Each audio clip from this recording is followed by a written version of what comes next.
Hello and welcome back to New Paradigm Healing. This series focuses on Ayahuasca Assisted Therapy. Our intention is to educate, inform, and support the conscious and responsible use of ayahuasca in the Western context. If you want to know more about Ayahuasca Assisted Therapy and our upcoming trainings and workshops, sign up for our mailing list to be the first one to know about the latest news at 𝙤𝙤𝙧𝙚. My name is Nina Itzel, and I am here with Casey Kennedy again, continuing our book review. If you haven't heard about my book, then check it out on Amazon or 𝙤𝙤𝙤𝙧𝙚, Heart Medicine, Ayahuasca Assisted Therapy, and the integration process. So we are diving deeper into the integration and how to navigate this integration process. Today we are talking about birth and rebirth process through the actual birthing process when we're young to the rebirth process when we are going through this awakening, this change with Mother Ayahuasca. And I wanted to start with this reading. It's about rebirth. And it's a quote by Cynthia Ochelli. For a seed to achieve its greatest expression, it must come completely undone. The shell cracks, its insides come out, and everything changes. To someone who doesn't understand growth, it would look like a complete destruction. And I loved this quote in where it talks about the cracks. Talk about this rebirth, why you started with this quote and how it connects to Mother Ayahuasca, the actual birth and the rebirth process through this. Thank you, Casey. Welcome, everybody. Yeah, it's good to be here again and talk about this topic because I think a lot of people can relate, to the different elements. And for me, it really started when I was in my personal integration process. And a little bit of background is that I was trained before I started to work with the medicine. I was trained in rebirthing, in different types of breathwork, and working and healing in non-ordinary states of consciousness. So I had this understanding about the importance of the birth experience and that effect to the psychology of the individual. And I worked on this, previously, but it wasn't until after my journey with the ayahuasca, when I was in the integration process, that I met somebody who had a shamanic background and also was trained in rebirthing. And she kind of connected these two things for me. And she explained that from this perspective, if you look, the medicine is called the wine of the dead or the wine of the spirit. And one possible explanation can be that it is because she catalyzes this death and rebirth process. And you go through this symbolic birth process, which is really about like an emergence of a new self. And we are talking about like a fundamental change in an individual's life when we say, rebirth or birth process. So that was like for me the beginning of connecting, these two things together and start to look at it, from this perspective through this filter. And that was very interesting. That's it. It's interesting, the word, because I hadn't thought about this, and it sounds like just getting to know you were on this spiritual awakening before the medicine. Is that right? Yeah. Okay. Yeah. So with me, with breath work, I've been doing that in my integration process, has been in breath work. And so a lot of these, I guess, messages and birthing messages and ways of looking at myself have come up through breath work and through meditation and through these spaces of being still. So that rebirth process and the actual ceremony that people talk about. A girl in the retreat that I attended had this crazy, was in the birth canal, and the whole next day was still in the medicine. And I was like, whoa, that was not my experience. Mine was more during the integration part where I started letting go of those conditioned thoughts and the way that I was speaking to myself. describe the actual ceremony process, and is that just an interesting one scenario? Is that normal to do a physical birth in the ceremony? What are your thoughts on that? Yeah, thank you. Very good question. It's very individual. I think it's no need even to compare, people's different experiences. Definitely, I had personally experienced type of rebirth, type of journey within the ceremony when I felt, that I am being pushed through a birth canal and coming out and so on and so forth. So I definitely had these type of experiences, and I heard from other people, but it's not necessarily a physical, visual, such a recognizable experience. However, if somebody works with the medicine, I think there is a big likelihood that these types of memories and experiences will surface either during the ceremony, in a ceremonial setting, or after in the integration process, in order to be healed and balanced. The reason for that, I was influenced a lot by the work of Dr. Stanislav Grof, who was really the father of transpersonal psychology, which is basically about, expanding the boundaries of psychology to include your spiritual aspect as well, which, like traditional psychology, they don't really consider this aspect or as, part of your being or your psyche. And also he was a pioneer in healing in non-ordinary states of consciousness. And his main tool was breathwork, holotrope breathwork, to help people to go into that altered state. Slightly similar where, people can go with the medicine. The whole point of it is that when you are in that altered or non-ordinary state, there is less resistance, and there is, you can access more content that you would be not necessarily be aware, when you are fully awake or fully conscious. With the birth, like during his work, like he worked with hundreds and thousands and tens of thousands of people in group and personal settings.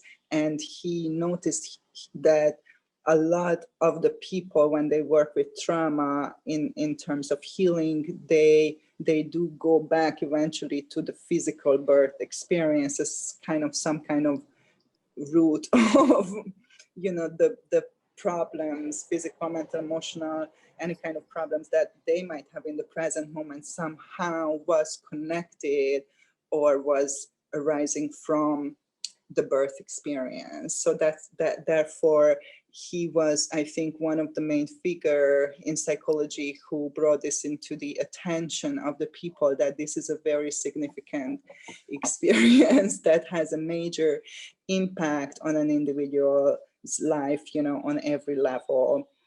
And basically, if you look at the birth process, I love, the quote that you brought, because if you look at physical birth, like a baby being born, it's pretty bloody and intense. And you would think that maybe the mother is dying, actually, right? You could think that if you do not know what is really happening. And then, it's all transformed into this magical new beginning.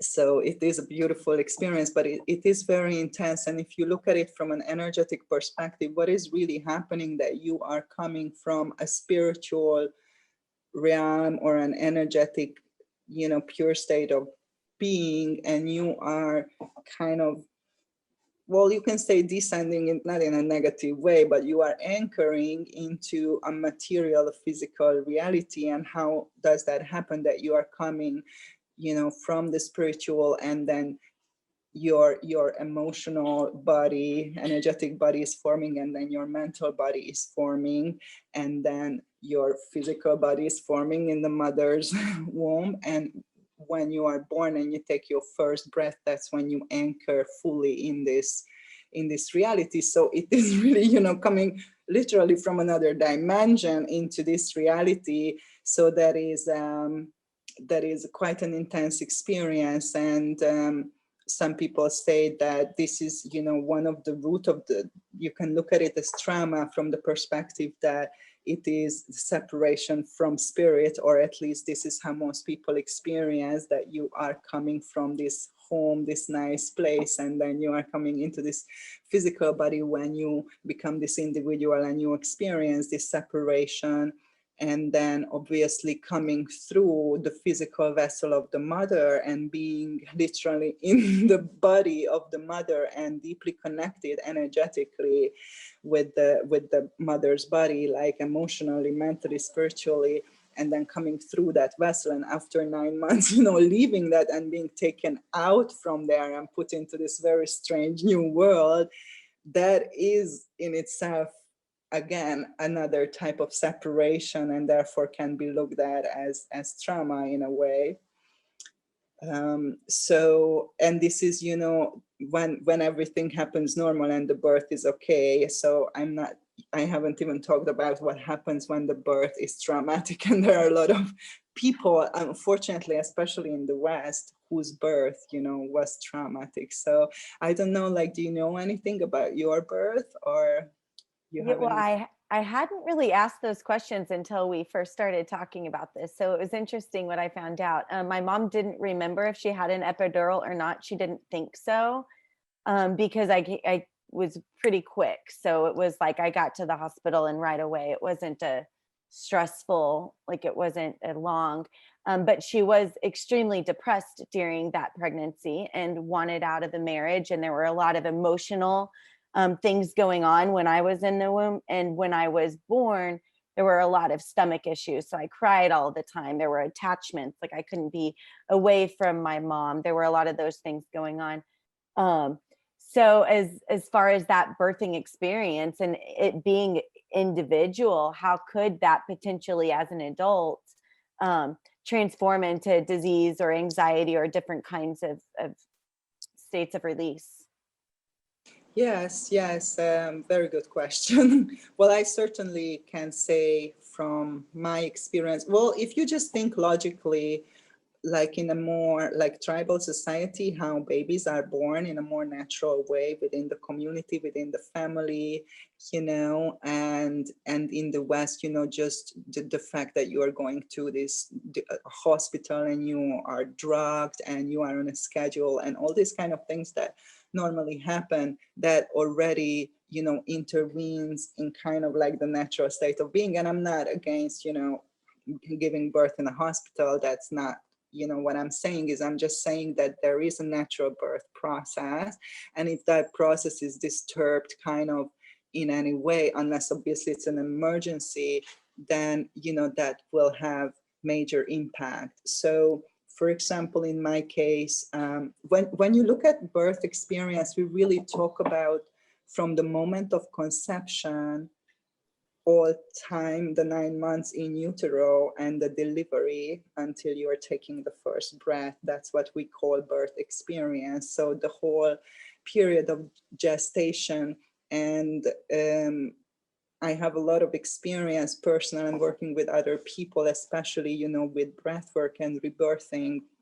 These memories can surface when you are in utero and you remember things. You remember how your mother felt, for example, as you described, what she was thinking, the impacts of the physical world from the outside. So even these experiences prove that even before you have language and you develop that kind of memory, when you code things into the frontal lobe, even before that, there is memory and you do absorb everything that is happening to you, around you, within you, and you store that in the limbic system before language. And that's why they call the limbic imprint. This imprint that is being created before language through the birth experience is your record of your birth, kind of on a deep level, that is basically informing you about this life or this reality, your basic program or software, so to say. In my case, my mother had a challenging time to get pregnant. And eventually she got pregnant, and she had an okay pregnancy, but she had a lot of fear and anxiety. And when the birth came, I didn't want to come out, and I was stuck in the birth canal. She didn't dilate enough. She was given different medications and procedures, but I was stuck in the birth canal. So with the cord around my neck. So eventually they used a machine called vacuum. It's similar to forceps, but it's a little cup that put the top of the head of the baby to create this vacuum and literally like pull the fetus, pull the baby out.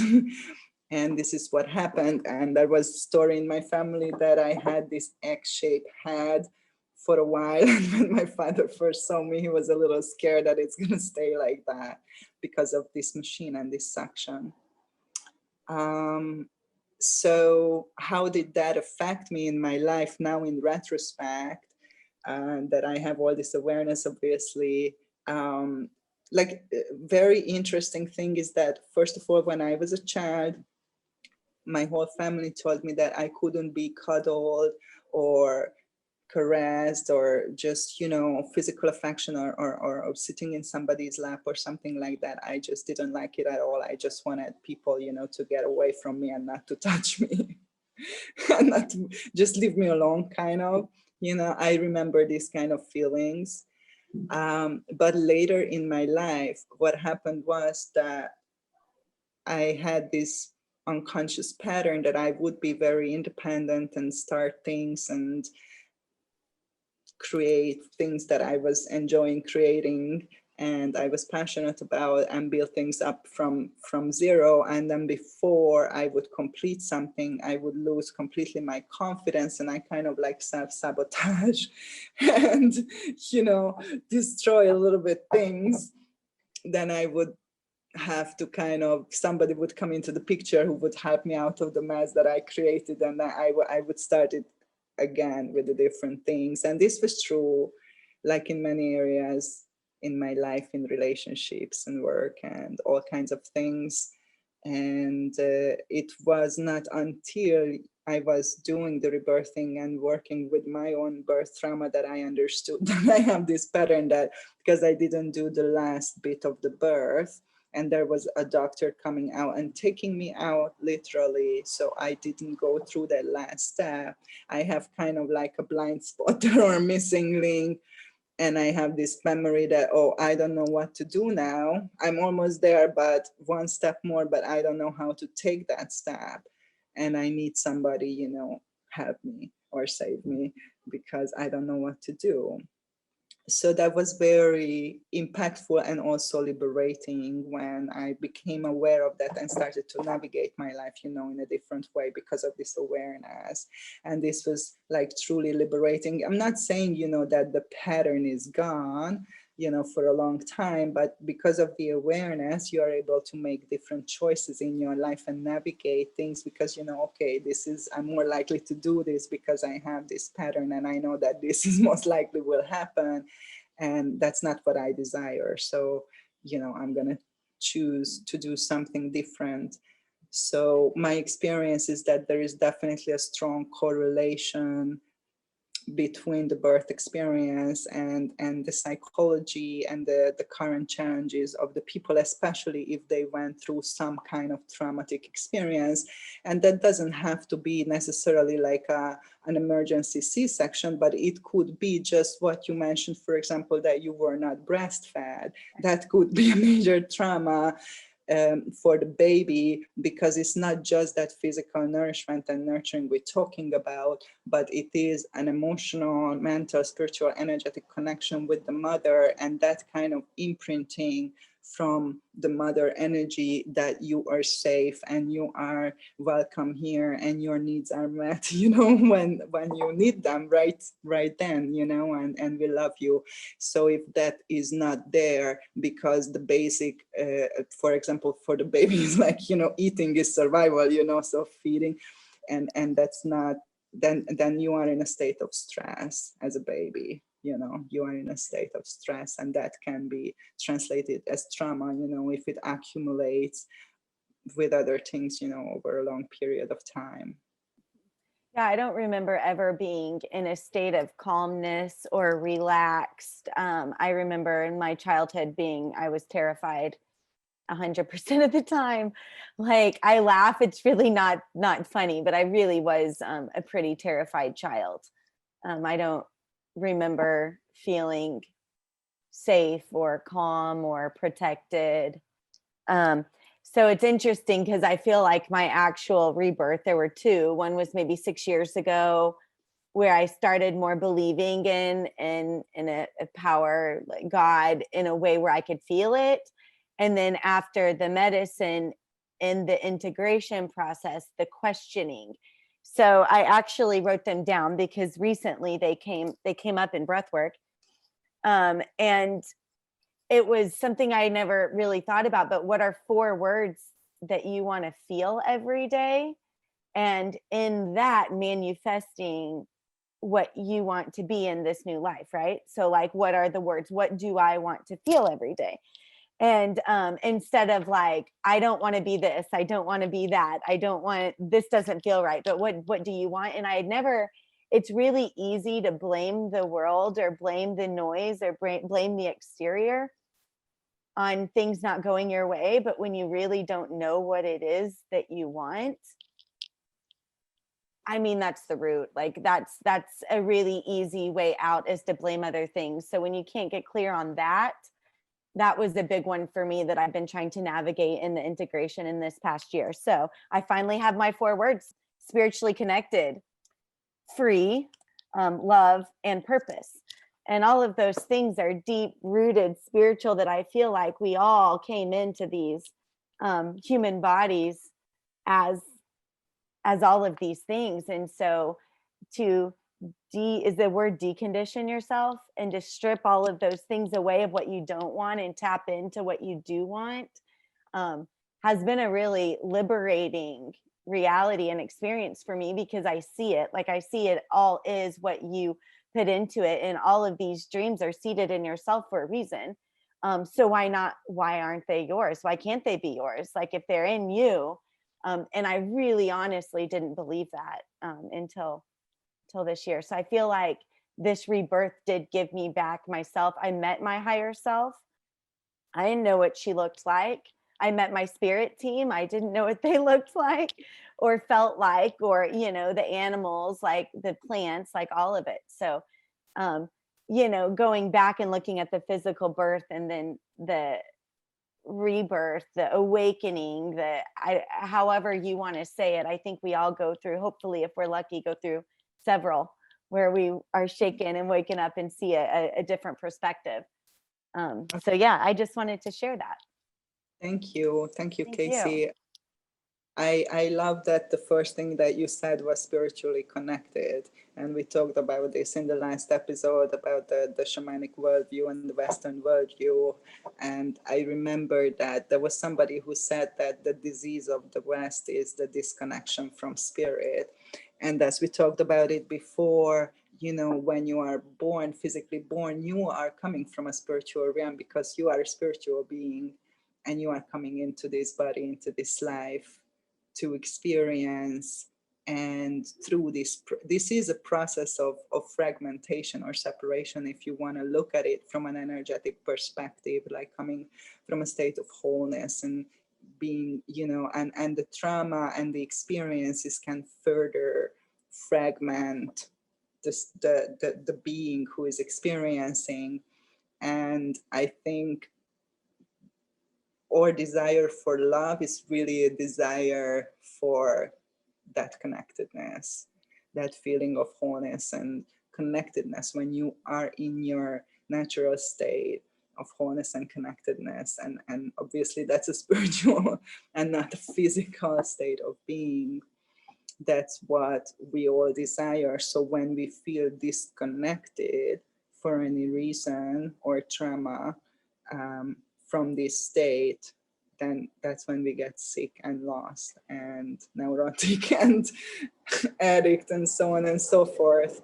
And it's really a journey of, that's the most important, to feel that. And then when you are feeling that, then you are creating and manifesting from that knowing, from that awareness, from that space. And that's like a different game from then on. That's what you were referring to, I guess, right? Yeah, yeah. So I love that. I love that love is the center of spiritual connectedness. I've really felt that a lot in the past year. I want to start a reading to close this out. It says, rebirth is a new way of life, a new perspective, a new behavior. Birth is an expansion, being more of who we are. Although a birth can be quite painful and shocking experience, it is still the biggest miracle of life. And I'm going to kind of skip around in the book in this chapter a little bit. And you had talked about, I think it was like a page after, I have found more courage than I've ever imagined. And these questions that you started asking that kind of go into the questions that I was talking about in Breathwork, I just loved so much. What do you want to create? What does your best life look like? How can you do your best? And what is your contribution to this world? And then you say, old grudges fell away fast and understood nothing is personal and everybody is playing out their own pain. And I just loved those questions and the perspective of people, and how when you look at them and say they're leading with anger, or they're leading with aggressiveness, or they're leading with whatever, they're in their own pain. And seeing that based on kind of how you've lived your life, or me personally have lived my life, has been a pretty big awakening so I don't take it so personally when I see other people struggling, and I can show up more in a space of love. And a lot of those questions kind of helped me see that, because how I want to show up in the world is through love and compassion, and I do want to be helpful to people that I come across. Totally. Thank you for sharing. And yeah, I absolutely think that from a mental perspective, this rebirth really means like a shift in perspective, how you look at the world, what are your priorities, what are your values and ethics. And there's quite a bit of research about ayahuasca by now with people. One of the research, I can't reference it, I have to look it up, but I remember reading this research paper about how people's priorities changed more from that kind of, oh, my priorities are like career and money and success. And, after ayahuasca, it was like love and peace and helping others, like it was a drastic change, in priorities and values and the way we look at life. And it is so common, unfortunately, that we look at life through these glasses of what is not working, what is the problem, why can't I, and that's very disempowering perspective long term. So just starting asking different questions and looking in a different way, that is the beginning again of that new self and that new way of being in the world and relating. That is very significant, and definitely, as you said, you experience, and everybody I know who works consciously with this medicine definitely have experienced this shift in perspective and this awareness, and how it affects and filters through, into the everyday moments. I love that. Birth is a shift in perspective. I'm going to put that on my refrigerator. Yes, and I'm very excited. Next episode might be a surprise. Try to bring on one of my clients who had like a really, really inspiring and amazing transformation that I would love her to share about her experience. So we'll see if we can organize that. And if not, then we're gonna proceed with our little discussion about the integration process and integration. And a lot of people ask me about diet, diet and the integration process. So I think, that's going to be something we'll go into. I love that. I've got a lot of questions about the diet. Yes. Thank you for this opportunity. Thank you, Casey, for being here. Thank you for having me. Yeah, remember, you are the healer and love is the medicine. So oceans of love to you all.